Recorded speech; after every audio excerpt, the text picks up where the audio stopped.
President Draupadi Murmu has granted assent to the Digital Personal Data Protection Bill 2023 after it was passed by both houses of parliament.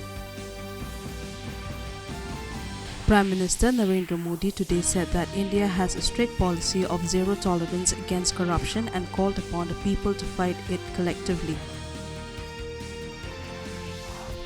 Prime Minister Narendra Modi said today that Eastern India has the potential to be the growth engine of our country.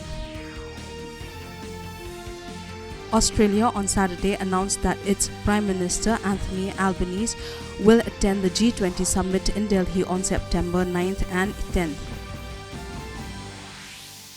A dominant India mauled reigning Asian champions Japan 5-0 to enter their fourth final of the Asian Champions Trophy hockey tournament at Mayor Radhakrishnan Stadium at Chennai on Friday.